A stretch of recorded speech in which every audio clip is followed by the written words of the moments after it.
This is the Rational Reminder Podcast, a weekly reality check on sensible investing and financial decision-making from three Canadians. We are hosted by me, Benjamin Felix, CIO, Cameron Passmore, CEO, and today, Louai Bibi, financial planner at PWL Capital. Nailed it. Well done, Ben. Welcome, Lou. Thank you. Thank you. And welcome to episode 367, an AMA episode with a bit of a twist. We have Louai joining us, which is very exciting. Great to see you, as I said, Lou, and we're going to talk today about how we approach and how you approach life, disability, and critical illness insurance for clients. Yeah, this will be fun, and this is like a full circle moment for me because Cameron, you know that I reached out to you on LinkedIn a couple of years ago because I listened to the podcast and I was just so convinced by what everyone here was doing. And Ben, I'm going to put you on the spot a little bit. I don't know if you know this.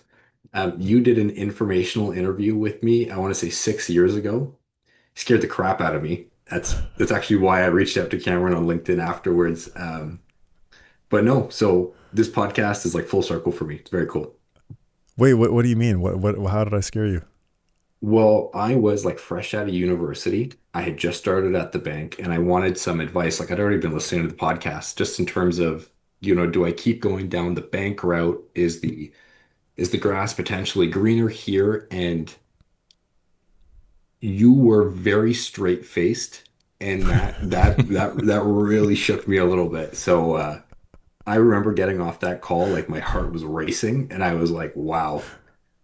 When I reach out to PWL in the future, let me try Cameron. He's the other podcast host, and that's what I did. A more gentle.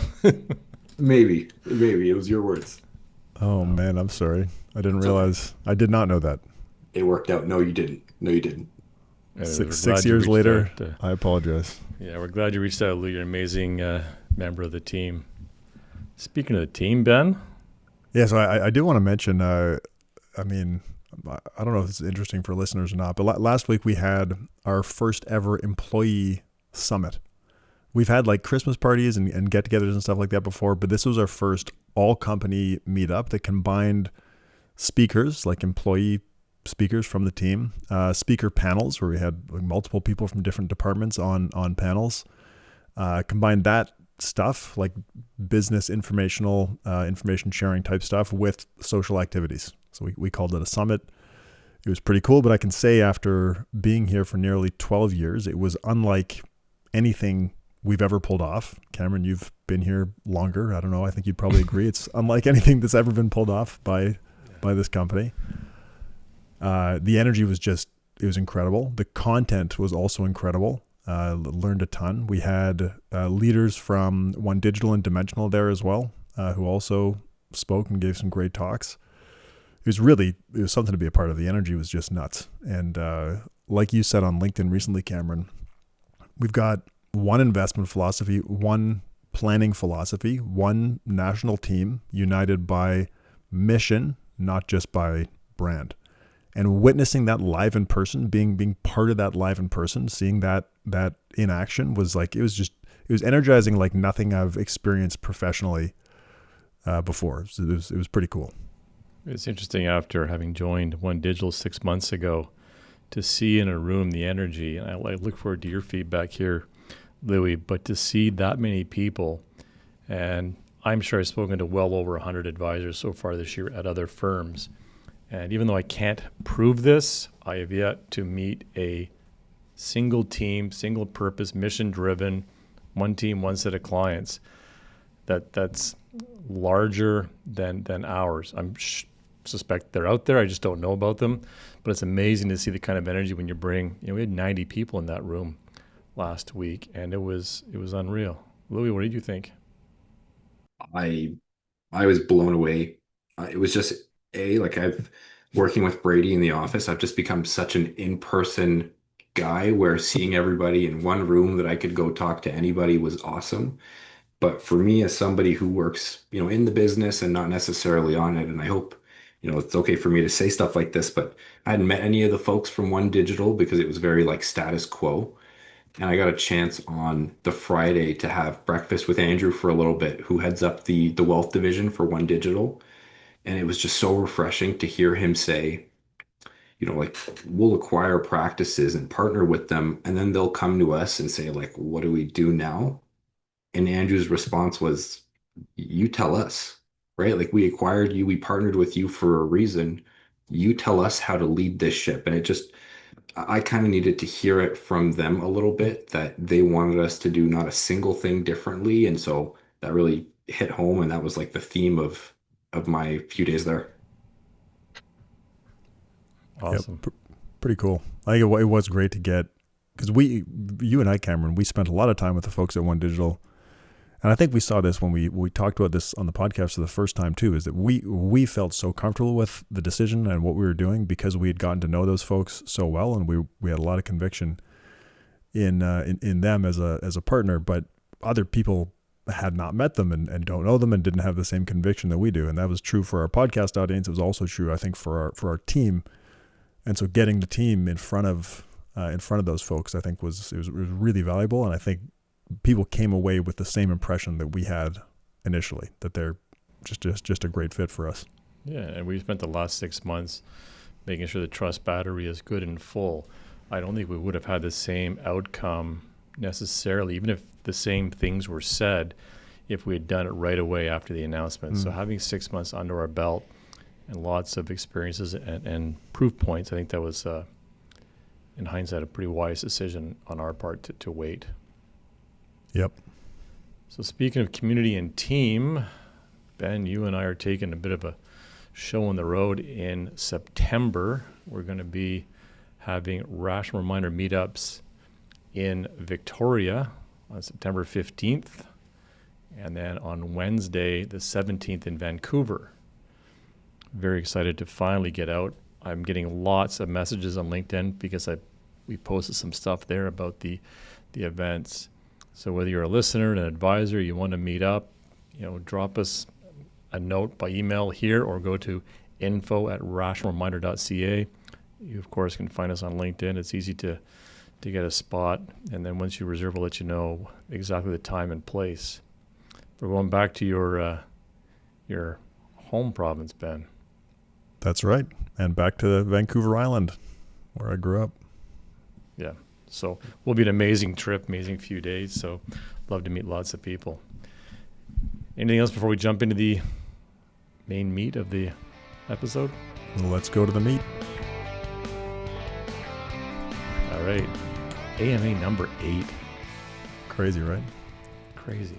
Yeah, so we have a bit of a shortened AMA. We chopped off a few questions. So we got, I can't remember how many, less than usual. And then Louis is going to finish up the episode with his talk on insurance, which will be great.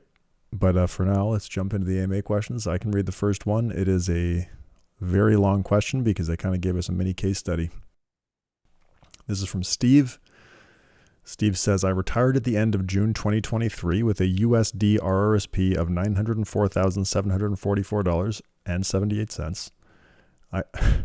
I understand the concept of RRSP meltdown, which what he's referring to there are a couple different definitions of RRSP meltdown. What he's referring to there is, I believe, doing early RRSP withdrawals, like before it is required for him to do so, in an effort to save tax in the future.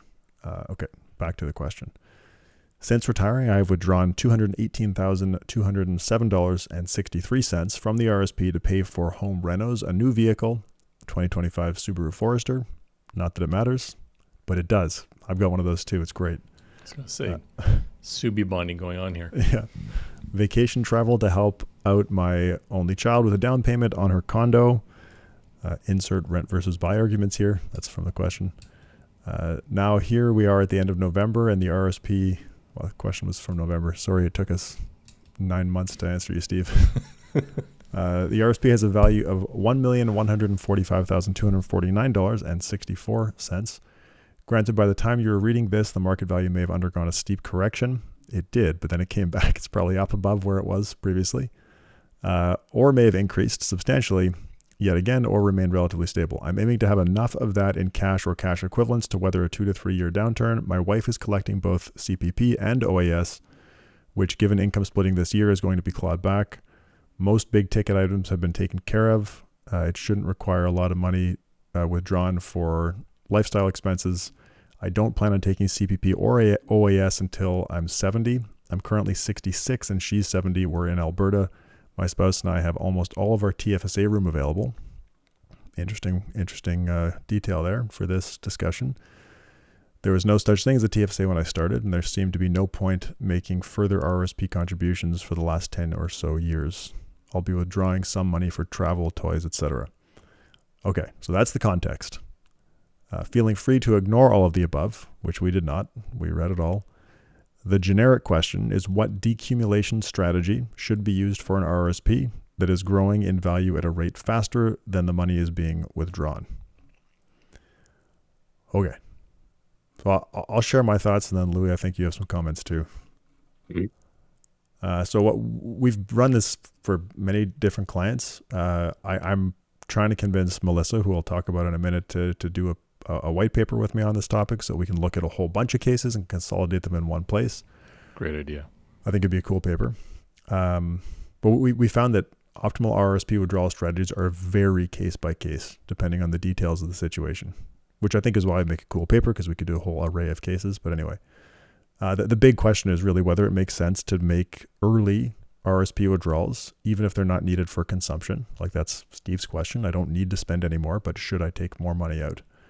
And you'd be doing those withdrawals to either fund a taxable investment account, because the money has to go somewhere if you're not spending it, or if you have the room, a TFSA. It can make a lot of sense to do those early withdrawals, particularly when there are low taxable income years that are expected to be followed by high taxable income years later on, due to things like CPP and OAS and RIF minimums kicking in. And especially it can make sense if there is TFSA room available to move the funds into. Because if you're pulling money out of an RSP and investing it in a taxable account, and you have a higher tax rate or even a moderate tax rate, the after-tax growth rate is going to be quite a bit lower. So over a long horizon, that can really hurt. We did have one interesting client case recently on this topic that Melissa sent me. So she gave me her notes, which I kind of generalized from the client case. Melissa's a financial planner at PWL. It's worth mentioning, just because it's so cool, that Melissa tied for second place when she wrote the October 2024 CFP exam. And she tied with Eric, who is also at PWL. It's just kind of awesome. Okay, so this client came in. They'd been convinced that early RSP withdrawals, or the RSP meltdown, made sense for them because they'd watched a bunch of content on YouTube about it, and they wanted us to implement the strategy. So they came really like, hey, I want to do this thing because I saw a video on it, or a bunch of videos on it, and I think it makes sense. And they thought it was especially true for their objective of leaving a larger after-tax estate, and also for reducing taxes paid throughout their life. So we modeled a scenario. Well, Melissa modeled it in Conquest, which is our financial planning software. And we actually found that in this case, there was a very little benefit to the early withdrawal strategy. And the main reasons in that case, in that client case, were that the client had sufficient sources of income outside of the RSP to fund their lifestyle and their TFSA contributions. The client was already able to split income with their spouse. They were both already able to take advantage of the pension credit, which is sometimes it can make sense to convert before you have to convert a portion of your RSP to a RIF to take advantage of the pension tax credit. In this case, they already had that. In their case, any RSP withdrawals would have been going into a taxable account because the TFSAs were already being maxed out. And another thing that was interesting in this case is that at death, the RSP/RIF accounts made up a relatively small portion of their overall net worth. So it didn't make a huge difference either way.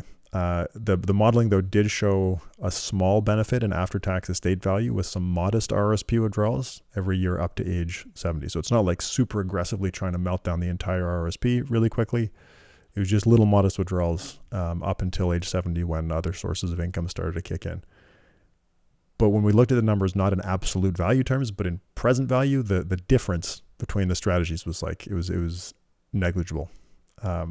Another interesting point here is that the absolute amount of taxes paid throughout life, the client's life and on death, it would have been lower with RSP, with early RSP withdrawals, but in present value terms, the total taxes paid were almost identical. Just another interesting lens to kind of, in Conquest, you can flip back and forth between different views. So you can show like, hey, look at this RSP meltdown strategy. You're going to pay way less tax over your life, which is true. But if you look at the present value of the taxes that you paid, because in the RSP meltdown case, you're paying the taxes much earlier in life, it's actually not advantageous, which is one of the reasons in this case it didn't make a whole lot of sense. And Melissa told me that she thinks a lot of the content that she's seen on this topic misses that. They show, look how much less tax, less lifetime tax you're going to pay, but they don't account for the time value of when those taxes were paid. Pretty interesting point. So all that to say, there are cases where early RSP withdrawals can be beneficial, but there are also cases where it is not beneficial or has minimal benefit, like the one that we just talked through. So Melissa says that people should be careful to model out the strategy for their specific situation, not just to use rules of thumb, which is, again, why I think a paper would be really interesting, because if we can do a whole bunch of cases, well, it's not a rule of thumb, people can identify with a general set of assumptions and then make a decision from there if they don't have access to an actual financial plan. Another interesting point here is the client came in focused on reducing taxes paid on death. But when Melissa kind of dug into what the real objective was, they found that it was really to leave a larger after-tax estate to the kids, because you could end up paying more tax because you have more wealth. So it's minimizing tax is not necessarily the right objective if the objective is to maximize the after-tax estate. Anyway, so that was interesting. And then I sent Melissa this question, the AMA question, and she didn't run the analysis because she didn't have enough information, but she said that based on the information that the listener provided, there's probably much more benefit to using an RSP meltdown strategy in their case than in the case that I just went through. And the reasons she gave are that they have TFSA room, they have to be mindful of OAS clawback based on the details that we have. Without any sort of modeling, this is just kind of like her intuition. If they can draw down a good portion of the RSP before starting CPP and OAS, and that reduces OAS clawback, that could be beneficial. And she also said that she thinks that this case really highlights how important it is to have a financial plan, because in this listener's case, there could be a lot of value added from doing like this versus that scenario. And she also said that without the full details of this client's situation, it's tough to say exactly what the optimal strategy would be. But yeah, she basically just said that in a case like that where you're struggling with that type of decision, and a decision like this, it can be really impactful. It can also not be impactful at all, like the case that we went through first. But her suggestion is like it maybe at least go to a fee-only planner and just get the numbers run properly for your situation. And yeah, the other tricky thing is that it, like the client that we just talked through, they're now on sort of a variable RSP withdrawal strategy where, based on what their taxable income is each year, some amount will come out of the RSP, and optimizing that amount is not a one-time, we'll do this once and you're good. Louis? Yeah, I'm with everything that you said, Ben. My thing reading this question from Steve was, are we looking to maximize the living net worth or the estate net worth? And you kind of touched on that there, because if you're taking extra money out of your RSP, you're drawing down your portfolio, you're prepaying tax, and not only is the portfolio shrinking on that front, but you're also giving up the future potential returns that money that you prepaid tax on could participate in. So we're looking at this very regularly. We've got a project every November with our clients where we simulate tax returns. We look at Conquest, our planning software, and we figure out which clients does this make sense for versus who does it not make sense for.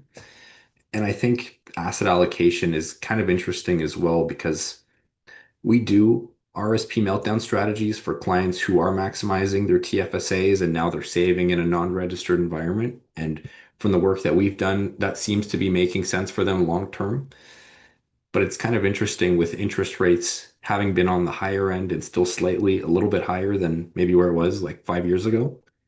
If you are a fixed income heavy investor and we're pulling money out of your RRSP where those interest income earnings were tax sheltered and now we're putting them in a taxable environment, are we almost making you worse off? Right? Like that's something that we are checking out very regularly, but I do think that asset allocation adds like a little bit of a wrinkle in there as well. Hmm. So you're saying that we're like systematically looking at the meltdown idea for clients? Totally. Every November for as long as I've been here, and it's like one of my favorite times of the year because I'm nerdier and I love to like I love being in front of clients, but I also like being able to like put my hoodie on, go through a nice spreadsheet, have my coffee, and not talk to a single person for like a few hours. So yes, we are systematically looking. Yeah, you're definitely a rational reminder listener. I can tell. Yes. Yeah. All right, next question. Francois says, can you explain the impact of taxes on your investment strategy? Any tips for EU listeners? Should our financial planning somehow model the risk of increased capital gain taxes? I don't have any EU specific tips since we're not in the EU and don't have expertise there. I wouldn't want to say something ridiculous. I know how nuanced Canadian tax and tax with portfolio management relationships are, so I won't even try for the EU. More generally, though, tax definitely affects investment strategy. It's after tax returns that matter to funding future consumption, which makes tax considerations a really important part of designing any portfolio. One example is actively managed funds. They've struggled even more on an after-tax basis than on a pre-tax one because active portfolios tend to have more turnover, leading to more taxable distributions. So that could make a taxable investor even less likely to pursue active management than a non-taxable investor. Or another way of saying that is that if you were going to pursue active management, I don't think you should, but if you were going to, you might want to do it in a non-taxable account if you can. So that's one example. Another example is the justification for home country bias, at least as we talk about it in Canada. I can't speak for the details in other countries, but I know there are other countries that have similar taxation setups to what I'm about to describe for Canada. Canadian investors get credit for corporate taxes paid by Canadian corporations through this kind of complicated system of a dividend gross up and tax credit. The result, though, is that makes owning Canadian stocks a bit more tax efficient, all else equal, for Canadians than owning foreign stocks. So again, there's a tax interaction with portfolio management that may lead to, and in our case does lead to, a home country bias. So there's other stuff too, like there's foreign withholding tax that can affect the total cost of owning a security or a fund. You can look at a Canadian listed and a U.S. listed ETF of, like, say, international stocks, and you might look at the U.S. one and say, oh, it's got a lower fee, it's cheaper to own. But if you're in Canada and you account for foreign withholding tax, unrecoverable foreign withholding tax, in a tax-free savings account or a taxable account, not in an RRSP though, then the U.S. listed fund may actually be more expensive to own. So it's just another example. Anyway, tax is super important, a super important consideration in designing a portfolio. On the tax rate uncertainty question, that's a tough one. Like we already model uncertainty when we do financial planning. We model the uncertainty of returns. We can think about uncertainty of inflation, but adding in more and more uncertainty variables to a financial plan, I don't know if it's going to make it a higher quality plan. Like, I think it's just going to make your assumptions more conservative. And at a certain point, you have to make a decision about how aggressively you really want to save to address all possible uncertainties, or how conservatively you really want to spend to address all possible uncertainties. I do think for specific decisions like pre versus after tax savings accounts, like whether you should use your RRSP or your TFSA in Canada, whether you should attempt asset location strategies, whether tax loss harvesting makes sense. Like, those are all things where I think it can make sense to think about future tax rate uncertainty, because a change in future tax rates can completely blow up those strategies. Like, those strategies are most sensitive to that variable, so it can make sense there. You guys have any thoughts on that one? CP? No, pretty good summary. The only thing that I'll add, and this is something, like, it's a theme that comes up with client conversations a lot is just the concept of tax diversification.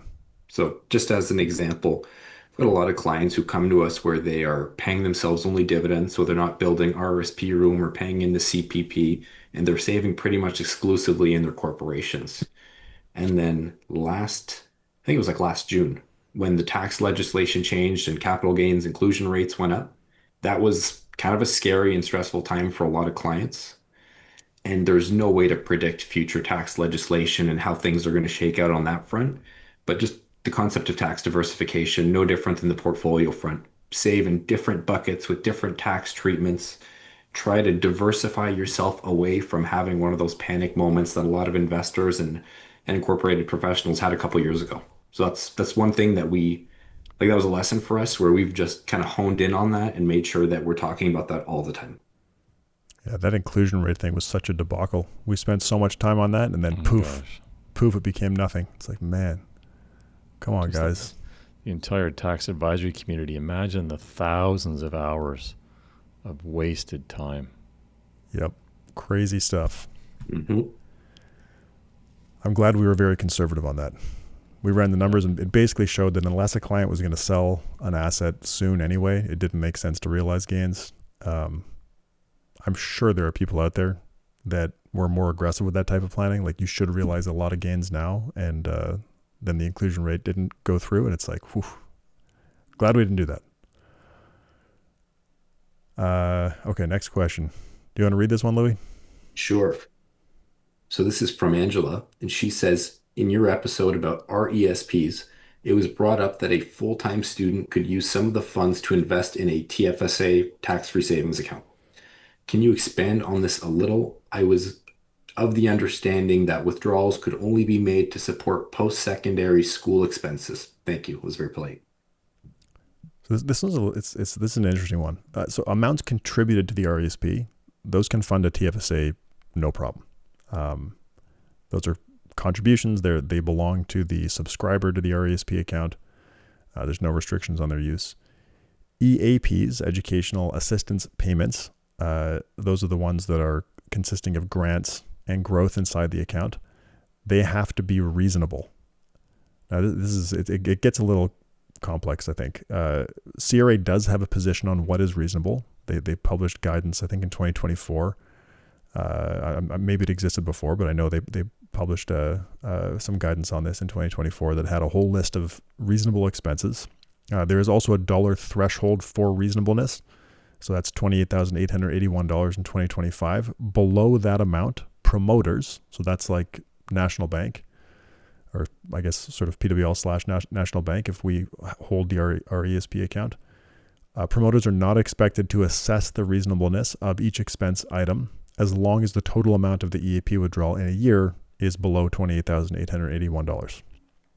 If the total amount exceeds that threshold, the promoter is required to determine the reasonableness of the expenses. So as long as you're below the $28,881 level, nobody's going to say, hey, you can't do that. You have to use that money for this or that. So like you could use it for whatever if you wanted to. I've never seen this happen, but it is worth noting that in that same bulletin that I mentioned a minute ago from CRA, they do note that they can technically audit any EAP regardless of the amount. So using EAP funds for expenses other than what CRA considers reasonable does introduce maybe some risk. I've never seen it actually happen. I've never seen that type of audit happen, but yeah, it's there. You'd hope the CRA would have maybe a bigger fish to fry, like getting their TFSA room showing up in the portal again, and not cracking down on EAP withdrawals for RESPs.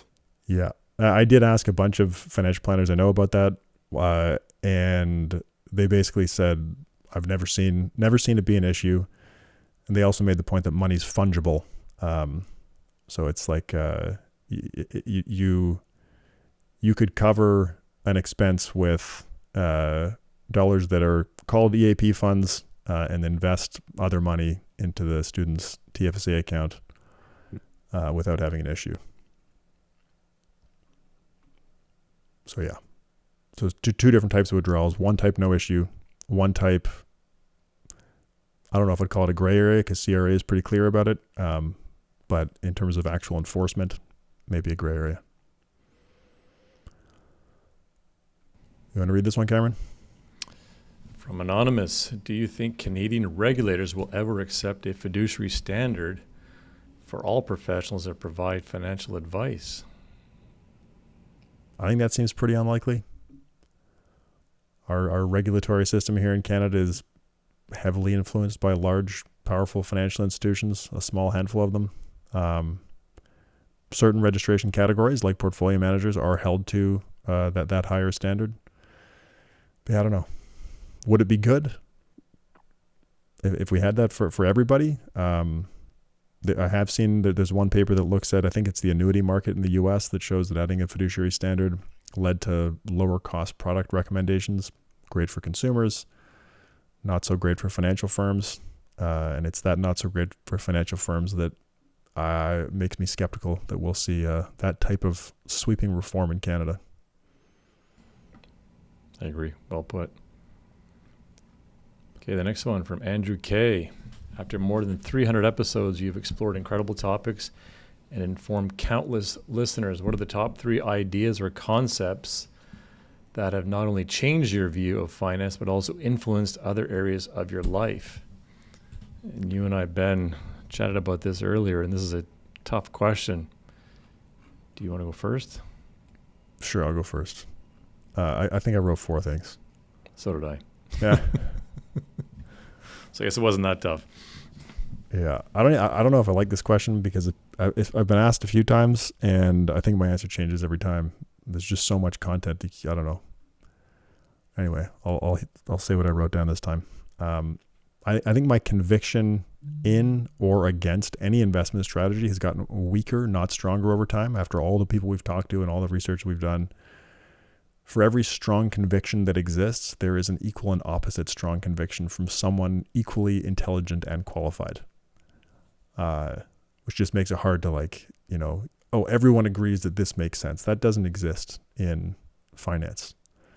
But isn't that the backbone of why the philosophy we espouse makes sense? Because my first response to that question was my conviction in our philosophy has actually increased over time. However, my desire to convince others has decreased. I don't know. I mean, a lot more people agree on something like just own the market than they do on something like trend following.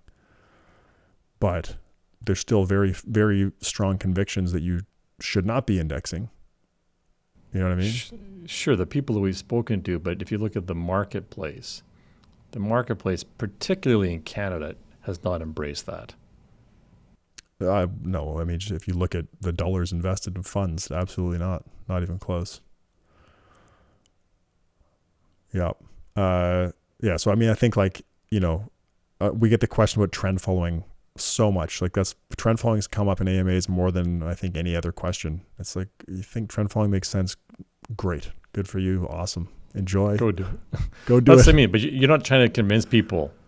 You put the information out, you interview the people that you found, but you don't have this burning desire to change the world necessarily, to change people's minds. Help inform is one thing. Yeah. To help people form their beliefs. Once people's beliefs have been formed, it's tough to change. Yeah. Yeah. Same thing for gold. You want to invest in gold? I'm happy for you. You want to have factor tilts in your portfolio? Great. I do too. You want to have really aggressive factor tilts? Awesome. Understand what you're getting into, but hey, have fun. You want a market cap weight? Nice. That's great too. You want to be 100% in stocks? After you heard Scott Cederberg? Hey, I'm 100% in stocks. Awesome. You want to be 60-40? I mean, great. I don't know. I just think that nobody knows, there's a lot of wisdom in what David Booth says, that you have to have an investment strategy that you can stick with. That's right. Nobody knows what the ex ante, but before the fact, nobody knows before the fact what the optimal portfolio looks like. I think that what we do at PWL, I do the exact same thing in my personal portfolio that we do for our clients, just maybe not the same asset allocation as all of our clients, but the same portfolio strategy, the same investment products. I think that makes a lot of sense. It's low cost, it's broadly diversified, it does have some factor tilts, which I think makes sense. but I can't claim that it's ex ante optimal. I can't say that that portfolio that I use and that we use is going to be the best performing portfolio for the next 20 or 50 or whatever years. And then I'm also highly skeptical of anyone claiming that they know what the ex ante optimal portfolio looks like. So I don't know. My convictions in anything have gotten weaker. My convictions for and against anything, like it's just nobody can predict the future. It's interesting you mentioned the bond question. Like you listen to Scott Cederberg, you'd go all equity. You listen to Bob Merton, you wouldn't. Yeah. And Edward McQuarrie has a paper looking further back in time than Scott, and bonds look a lot better over a lot of that period. Now, there's so many questions there. Do we need to look back that far in time? Like, at what point do the data stop being relevant? Scott made a pretty good case for why data going back to 1890 are still relevant for today, but what about going back to 1790 or whenever McQuarrie's paper goes to? So anyway, and there's so much good research and so many smart people with strong opinions. It's just, it's what David Booth says. You have to have an investment strategy that you can stick with, and you have to stick with it. So that's one. Are we alternating, or should I just go through all mine? Keep going. I may jump in and interrupt you again. Okay. Market efficiency doesn't really matter. I think market efficiency has become this ridiculous straw man target where people will point to specific events and say like, I knew it. Markets are not efficient. That couldn't possibly happen in an efficient market. Marco Salmon kind of talked about this the first time he was on this podcast. This is a quote from Marco. I actually think measuring price efficiency, whatever that means, is really hard. And one of the reasons it's really hard is that it kind of assumes that you have some way to know what a stock is worth at any given point in time. End of quote. What really matters to investors is whether they can consistently outperform by identifying market inefficiencies, whatever those are, whatever that means. And the answer to that question continues to be no most of the time. But we used to talk a lot about market efficiency. I don't even think it matters. It's too hard to define. It's too hard to measure. That doesn't mean everyone can beat the market, though. That's kind of my point. Even if markets aren't efficient, all these markets are inefficient. Look. Okay, who's beating the market? Wasn't it Ken French that says they may not be efficient, but why not invest like they are efficient? Right. Which makes sense. Market efficiency is just a model, but that doesn't mean that you can beat the market. Yeah, models aren't reality. Models aren't reality, and the reality is that you can't beat the market. Most people can't. Mean variance optimization is, respectfully to anyone using it, because I know a lot of financial professionals do, completely useless. Respectfully. This has come up. Hey, Lou. Don't get me started, CP. This has come up implicitly and explicitly in different ways across past episodes, but it's still very common in the industry to see people whipping out the Sharpe ratios of a product or a strategy or whatever. Scott Cederberg and Hank Bessenbinder both talked about how the normality assumption in the Sharpe ratio fails at long horizons due to skewness, which really limits its usefulness for long-term investors. It's a single period model over a single monthly maybe period. The distributions of returns do tend to be pretty normal, but over longer horizons, which are more relevant to most people, returns do not tend to be normally distributed. And so that alone just kind of kills the usefulness of the Sharpe ratio unless your time horizon is a month. John Cochran's stuff on multi-factor asset pricing suggests that the optimal portfolio for most people is multi-factor efficient, not mean variance efficient. Mean variance efficiency is kind of what you're looking for when you're looking for the highest Sharpe ratio. This means that the portfolio may not be mean variance efficient, which you might say, oh, that's not good. It doesn't have the highest Sharpe ratio. But it's that way because it hedges some other non-portfolio risk that is relevant to you as an individual. And that's not going to show up in a Sharpe ratio. But that doesn't mean it's a bad portfolio if it's hedging something that matters to you. Paul Coluzzo talked about his research on complex instruments in mutual funds and how complex instruments like options can transform some of your standard deviation risk into skew or kurtosis risks, which are not captured in the Sharpe ratio. And that results in an artificially inflated risk-return trade-off. So he talked about that because in their paper evaluating the use of complex instruments in mutual funds, they use something called the manipulation proof performance measure to get around that problem with the Sharpe ratio. But you take all that stuff together, and I didn't even mention illiquidity. Like, don't even get me started on volatility laundering through illiquid assets and how that affects Sharpe ratios. But it's not someone says, look how high my Sharpe ratio is. I don't have a whole lot of time for that. So my fourth one, I've got to give a mention to the non-financial stuff too. We've talked so much about it's been a while actually, I guess, but all the stuff on time versus money, experience versus things, time use, goal setting. Cassie Holmes talking about counting the times left of doing stuff in your life. Like I went swimming at the river with my kids last night. I didn't count the times left, but if I did, like there's not that many times left where I've got all four of my kids swimming at the river together. Stuff like that. Commitment devices. Yep. Commitment devices. True. Well, all that stuff. I don't know if I think about it every day, but there bits and pieces of that definitely have filtered into my everyday life and thinking. I actually talked about that. It's not a commitment device, but the habit with a client at the gym yesterday morning. He said, I forget who the guest was that told us, like, instead of deciding which days of the week to go to the gym, just decide to go every day. Therefore, you never have to kind of mentally juggle. Okay, if I go on Monday, I can skip Tuesday, go on Wednesday, but I'm out Thursday. If you just go every day, and it's just so much easier. Kind of like, Joe Biden wore the same suit every day. There's no decision to be made, right? You just do it, right? It's just easier.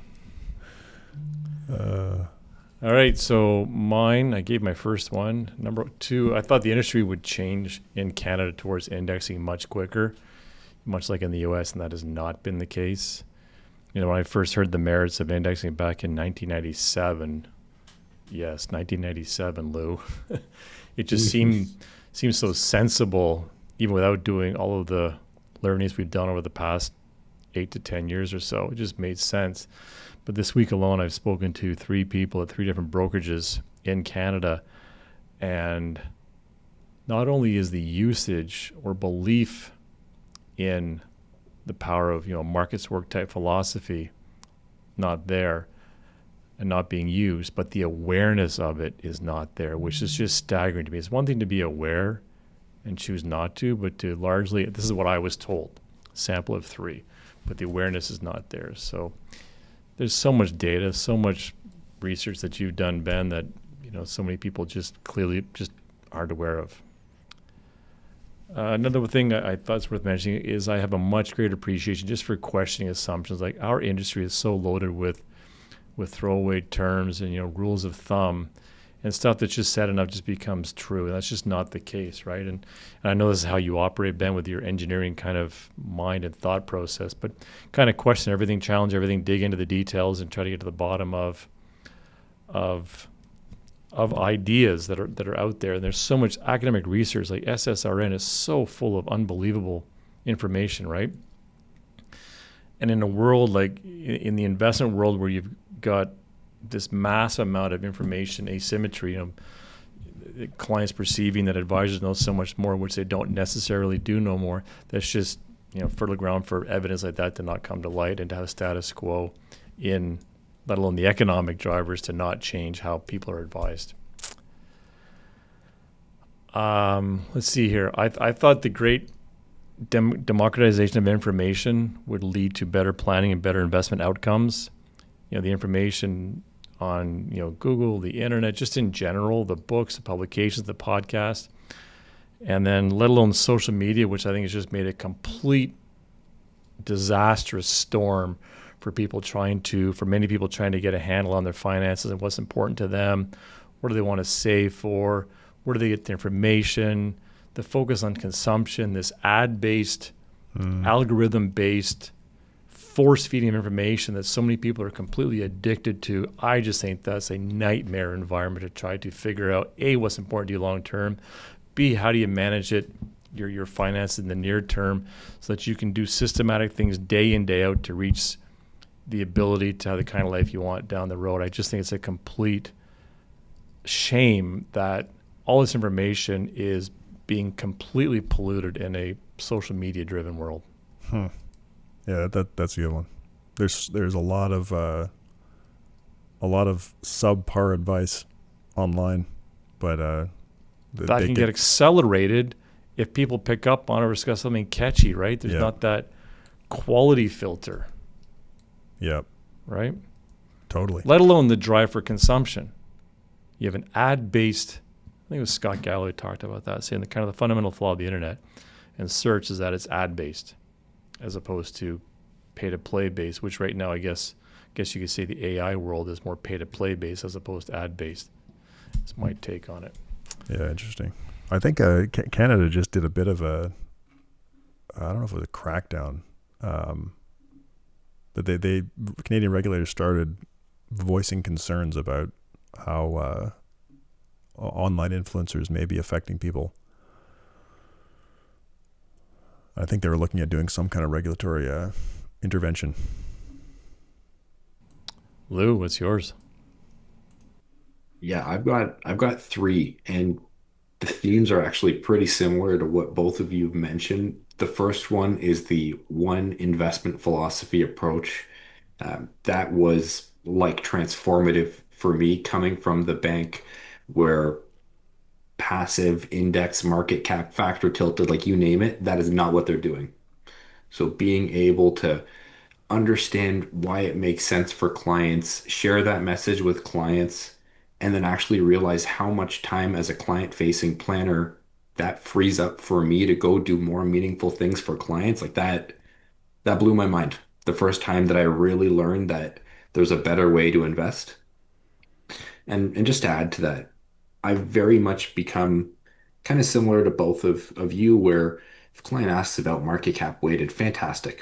If a client asks about gold, sure. If somebody asks about whole life insurance, and I get a bunch of questions on whole life. Um, I've historically been of the mind where I'm going to send you the white paper that PWL has on why whole life insurance is not an optimal investment for long-term money. And then you know what? Like after a handful of conversations, I was like, you know what? If this is the thing that A doesn't disrupt any of our clients' financial objectives and it keeps them in their seat, and maybe there's like a social aspect to it that I'm clearly missing, so be it. They're gonna be fine. So that's kind of number one for me. Number two is the idea of smoothing out your consumption over time. And for those that are on video, I've got this book behind me, Die with Zero, and I'm still reading it, but it's totally transformed my view just in terms of conversations with clients on, creating memories with their families while they can, and that includes spending money relative to just saving every single penny that they can so that they can retire sooner or whatever this looks like. I'm thinking of one client in specific who's an awesome guy, and we built his financial plan, and it was like we were looking at all the numbers, and he wanted to hard stop retire at age 50, and then time went on, and his family was growing, and he was doing more stuff with his family, and his spending was going up.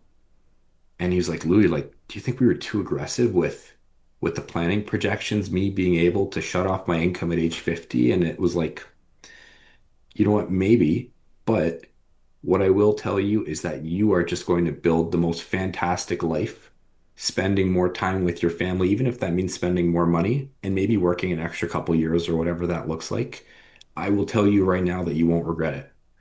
Um, and when Mark retired, I sent him the link to the LinkedIn post, and I was like, this is what I'm talking about. This is what it's about, spending time with your family. And I hope that he didn't interpret that email as me telling him to retire today, because that was not the intention, but it's about smoothing out your spending for sure. And the last one, this is a short one for me. You do not need to be a homeowner to be able to build meaningful wealth and live a good life. And I say this as a renter myself. It's there's so many other variables to home ownership versus renting a place that just makes such a difference on your life. Flexibility, cash flow, mental overhead, you name it. Home ownership is not the only way to build wealth. So that's my third and Yep. final. Nice. We'll go to your insurance talk in a second. So there was an international crackdown on unlawful influencers from June 2nd to 6th that a bunch of Canadian regulatory bodies participated in. Yeah. All right. Should we go to Louis on life, disability, and critical illness insurance? Sweet. Let's do it.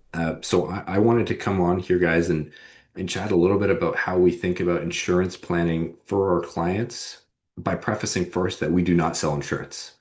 So this is us just doing the thinking and the solving for clients to help them ultimately make decisions about how much insurance to get, what kinds to get, and why.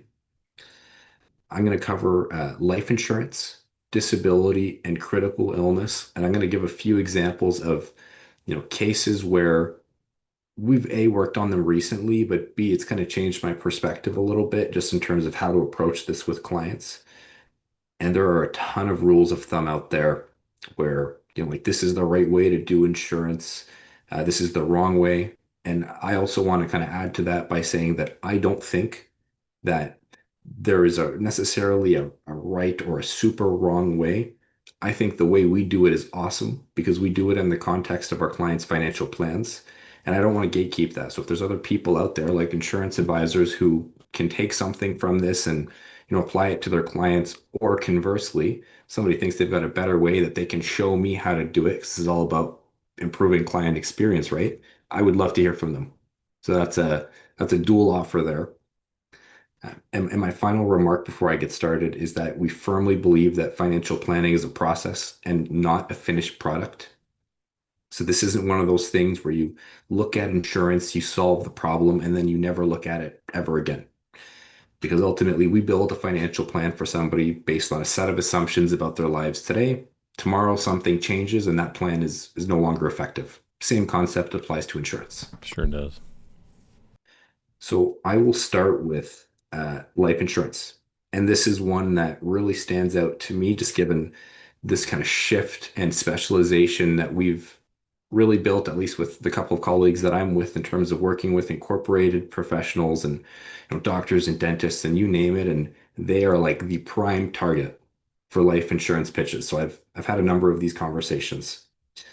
And for those who are less familiar with how life insurance works, in simplest form, it's basically an agreement between an insurance company and some other party where if you pass away during maybe a period of time or sometime over your life, that insurance company will pay a lump sum benefit to you or your beneficiary, whatever that looks like, in exchange for these monthly costs or annual costs. And it could be as cheap as like $10 a month, and it could be as expensive as tens of thousands a month. So this is why it's just so important to get this right from the get-go. And there's also going to be there, I've kind of simplified what insurance might look like, but there's all these little nuances like should I get temporary, should I get permanent, should I get insurance with an investment component? How does that change how much it costs me? I'm just going to start by focusing on kind of these four key steps that we follow for every one of our clients. And step one is to build that initial financial plan that looks at all of their objectives, all their values, all their goals, and it really just maps it out for them. This is like the best case version of their plan, where if there's two spouses, they live long lives and they're in good health and they can do everything they want to do. So once we've done that, this is kind of grim to say, but we build survivorship models where each of those spouses aren't around anymore and their portion of income that was going towards saving goes away and CPP gets reduced and old age security disappears. And it's dark to talk about and it's not a fun conversation, but it's important. And I'll give an example of this blended family that we work with where we just went through this process for them and they've got kids from previous relationships. So just in terms of how their estates are set up, the kids inherit the investments and the spouses were working on solving a different approach to that. So what we did is we checked out what can that surviving spouse sustainably afford to spend if they do nothing, whether maybe they have life insurance or they decide not to get any because they don't. What does that look like? And from there, we step three, have a conversation with the client. Does this look right to you? Do you think your spending would change dramatically? Another example that really stood out to me was this family dynamic where there's a high income earning spouse, there is a stay-at-home parent, and there's young kids. So we chatted with those clients, and like conventional wisdom might tell you to really focus on ensuring the high income earning spouse and worry less about replacing the income of the lower income spouse or the no income spouse. But like that is so wrong because we went through that conversation and we started to chat a little bit about that. And he was like, whoa, hang on. If my wife isn't in the picture anymore, I can't work nearly as much because I have to be present with the kids. And not just that, but I probably need to hire a nanny. And it was baffling how expensive nannies were. So he was like, this, like, we need to make some adjustments here. And so it's just an example of how that conversation in real time with clients and not just looking at those projections at face value makes a difference. Hmm. And then So step four, you're really doing, it's like a full financial plan, step one, and then you're yeah, doing basically a full financial plan in the hypothetical scenario of an unexpected death. Precisely. absolutely. Absolutely. We look like, if your spouse passes away, do you want to still retire at the same time? Do your objectives about, helping your kids change? Hmm. Do you invest differently? Like it's a full financial plan for every version, and we dive pretty deep. But my favorite part about doing this in the context of somebody's financial plan is it's one thing to look at insurance in isolation and say, this is how much I think you should have. It's another to do it in somebody's plan because ultimately, if a spouse passes away and there's insurance, that's a lump sum benefit that they get today, right? And they invest that money. So it would be kind of crazy to, in my opinion, to figure out or try to tell somebody how much insurance they might need without accounting for volatility if that money's invested. So we get to stress test it in our planning software, understand how market volatility impacts your ability to support yourself with that insurance. So we're taking it one step further that like really puts the bow on this for me just in terms of knowing that our clients have a well thought out insurance plan. So that's those are kind of steps 1 through 4 in terms of how do we figure out what or how much insurance you should have. The other consideration here is, do I need cheaper insurance? So that's typically temporary that expires after a period, or do I need more expensive permanent insurance that is guaranteed to pay out at some point? Maybe it has an investment component, maybe it doesn't. When I think about the reasons that clients come to us to get insurance, it's usually about paying off debt. It's about replacing somebody's income until they get to retirement. It's about making sure that if there's an expense for education, as an example, that that gets met when the time comes for that. Um, it is so rare that somebody comes to us and says, I have an insurance problem or I have a need. How do I solve it? And the answer is permanent life insurance. It's just that's not a diss against permanent life insurance by any stretch. I actually think that it's a fantastic way to transfer wealth to the next generation, do charitable giving at death, create liquidity for an estate if there's a major tax bill to pay and you don't want to sell an asset or maybe can't. I think it's an awesome approach to some types of planning, but it's not really the planning that like 99% of Canadians need. So that's life insurance for me. Do you guys have any questions? That's a great way for permanent life insurance. I think you're right that there's in that 1%, there are some really great use cases, and it's specific tax properties and legal properties make it a really interesting tool, but it is in like 1%, maybe even less of cases where where it does make sense, and but it's probably sold in 80% of cases or something. I can't even begin to tell you how many clients we work with who bought insurance, permanent whole life insurance before they came to PWL, and they're like, "How do I get rid of this thing? Like this is destroying my cash flow. The investment returns aren't as they're marketed. Um, how do I get rid of it?" And it's kind of tough once you've started to pay for it for a while when you realize that not all that money went to the investment component and you're not leaving money on the table, but because you had coverage and you paid for it, but it's a tough thing to stomach after a certain point. Yeah, I don't have any questions. It's really cool to hear. I've been out of the front line financial planning team at PWL for years now. So it's cool to hear how you guys are You, doing you and me insurance needs. both. Yeah. I've Cool. always Well, believed, and I know you'll talk about disability next, Lou, but yeah. cost, when I used to sell disability insurance ages ago, cost would always often come up. It's one of those things where the more it costs, the more you need it, right?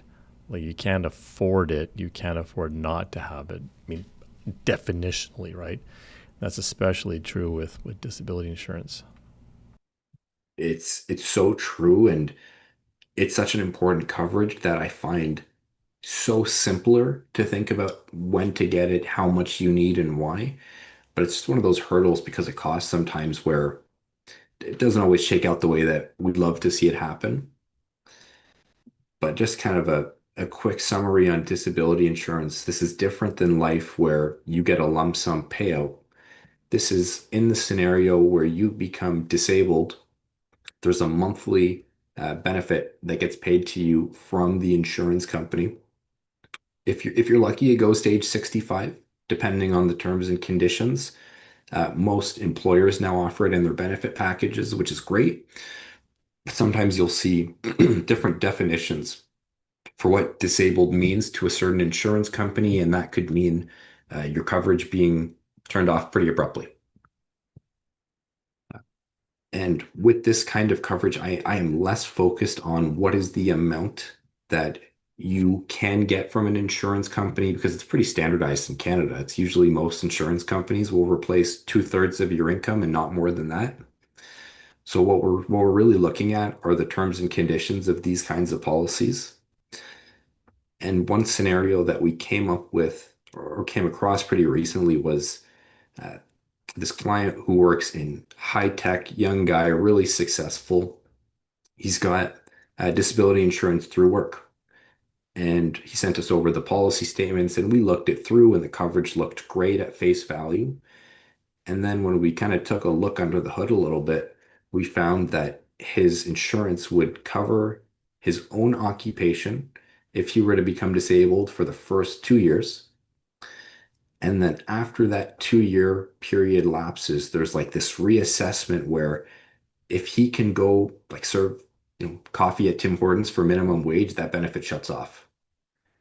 And I talk about reviewing insurance in the context of somebody's financial plan. Well, it's like, okay, let's go back to your plan and let's look at what happens if your income changes like that.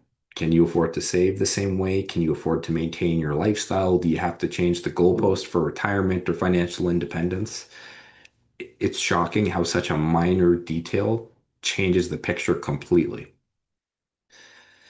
Uh, the final piece on disability insurance that really stands out to me is because there's a monthly benefit component to this coverage. Sometimes we'll have clients, I'll use a nice round number, we'll suggest that maybe they check out like 10,000 a month of disability coverage because that's two-thirds of their income.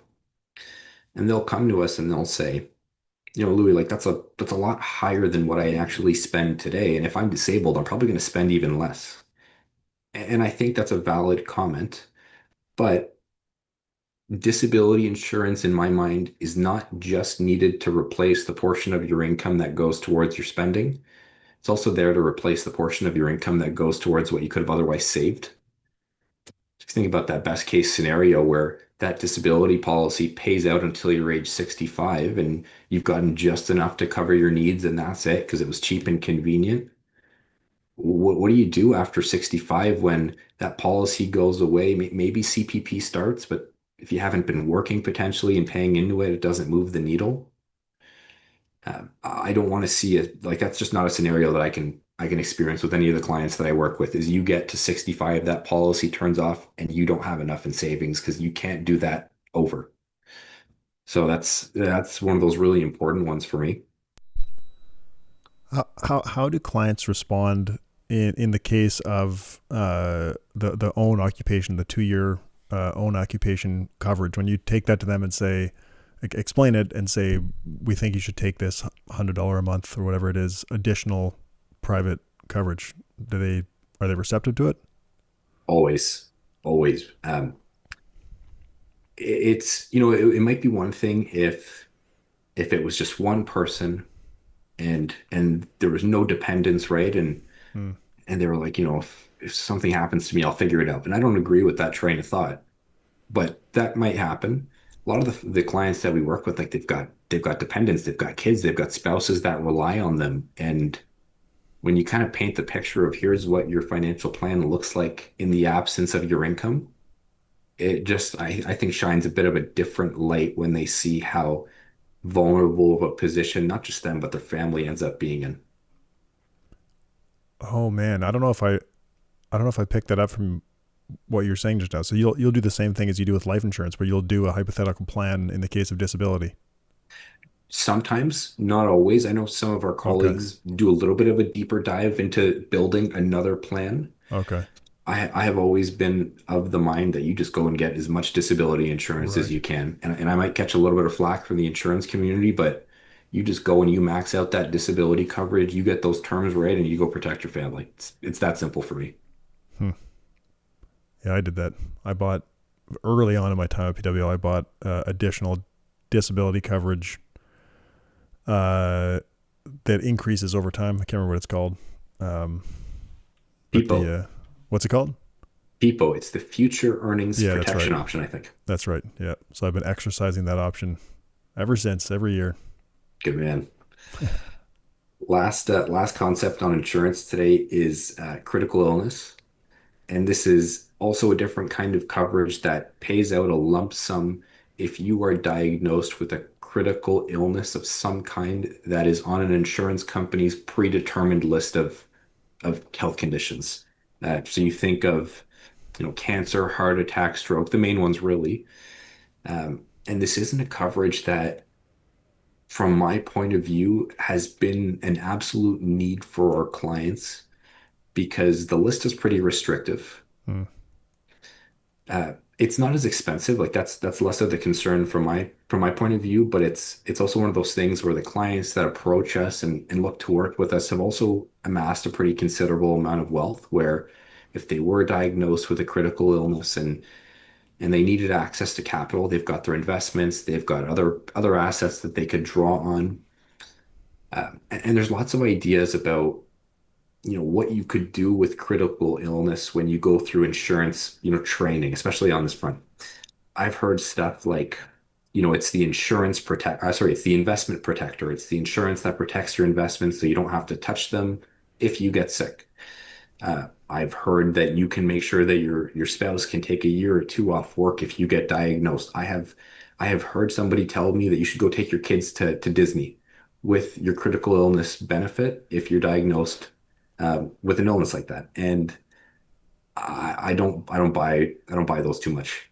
Um, or at least historically I haven't. I thought those are kind of interesting reasons to consider that kind of coverage relative to maybe other more appropriate ones.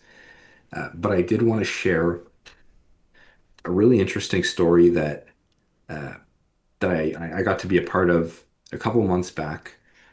So in my past life, prior to joining PWL, I was insurance licensed. I was at another local firm in Ottawa, and the financial planner that I used to work for reached out to me a couple months ago, and he said, "Hey, Louis, can you give me a call?"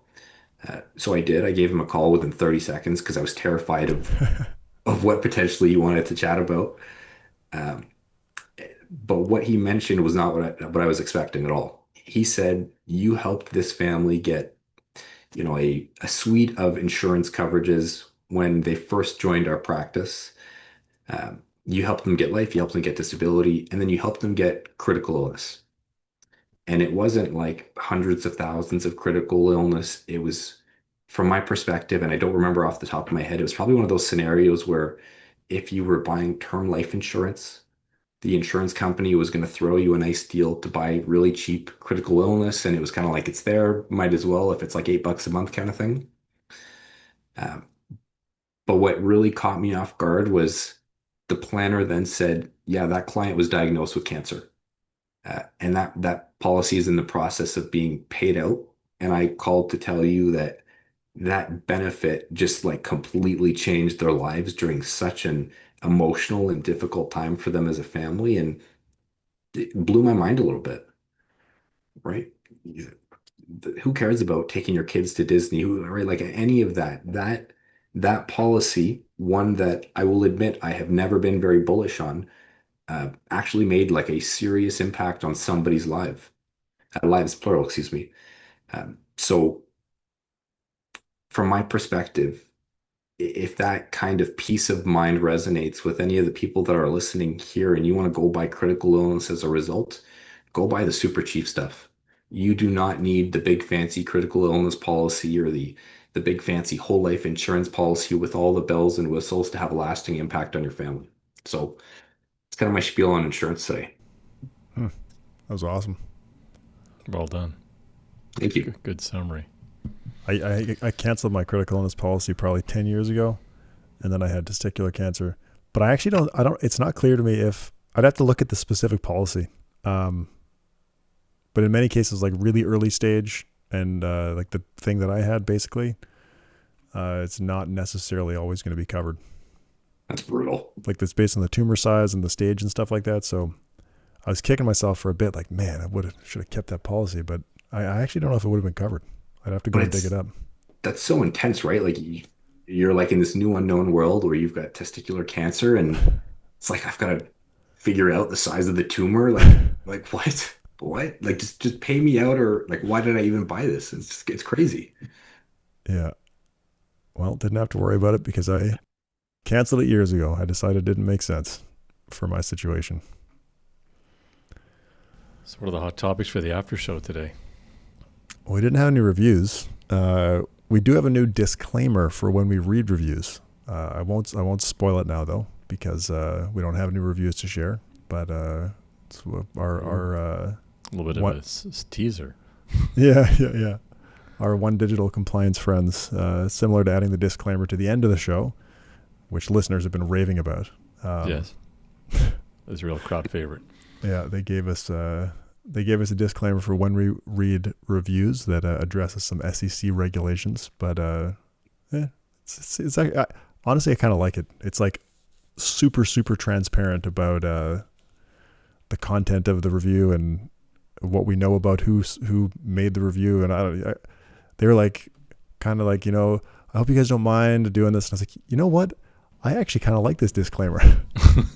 We should have been doing this all along. Anyway, I won't spoil it now, but hopefully people give us some reviews between now and the next time we record so that we can read the shiny new disclaimer out.